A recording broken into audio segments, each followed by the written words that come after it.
Okay, Nick, let her know. Okay.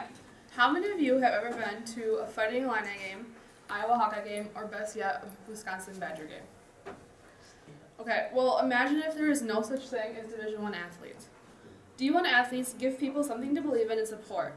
The fans of a sports team come together and unite and cheer for one team. And although they allow this to happen, there's a lot that happens behind the scenes also, according to Michael McPherson, involving D1 athletes being reimbursed besides fluoride scholarships. Because athletes go through all the stress, practice time, and time for the sake of our entertainment.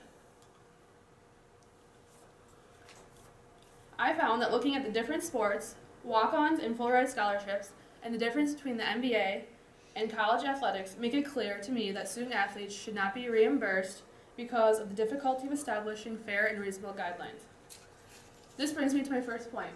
According to John Gertie, an athletic scholarship is a form of a scholarship to attend a college or university awarded to an individual based on his or her ability to play a sport. Recently, there has been an increased number of scholarships awarded to individuals from colleges because they want their school to look just amazing at that sport.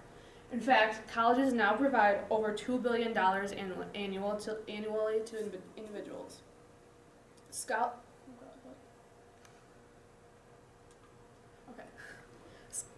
Scholarships include tuition, fees, room, board, and required course-related textbooks. Now you may be asking yourselves, if colleges can provide scholarships that total over $2 billion, why don't they have enough money to give their student athletes just more than tuition? The answer is simple. Because there are more expenses besides just scholarships for an athletic department.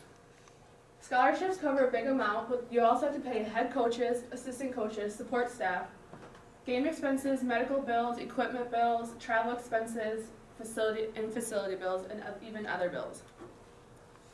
Colleges make more and more money based off of games, promotions, events, donations, and miscellaneous revenues. And athletes know that this reason is because they provide so much entertainment. But compensating every single student athlete would be nearly impossible, especially since the most popular sports at a D1 college are usually football and basketball. And if this is true, shouldn't the basketball and football players be more compensated? And shouldn't the athletes that play and contribute extra to the team be also more compensated?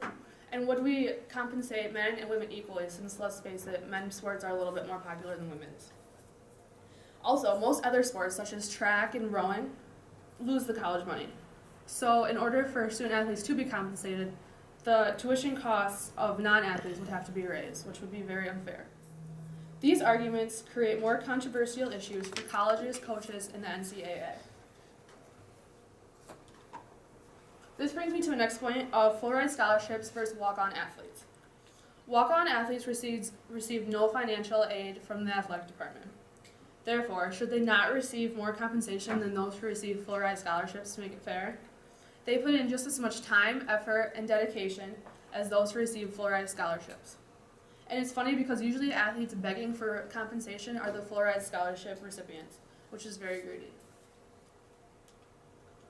And this brings me to my last point. Professional athletes are the people who should be paid for playing sports, not college athletes. According to NCAA statistics, there are more than 400,000 Division I student athletes, and only 2% go pro.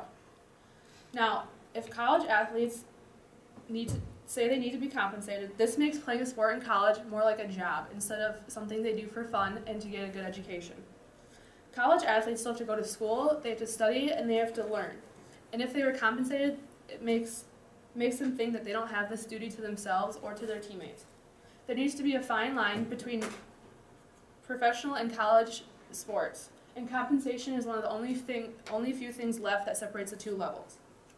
Also, professional athletes focus on the business aspect of the sport because they have agents and things of that manner, while college athletics is focused around the love of the game because of the reward. Yes, full-ride scholarships can be given in college, but at the end of the day, college athletes play the sport for themselves, while professional athletes play for the dollar value.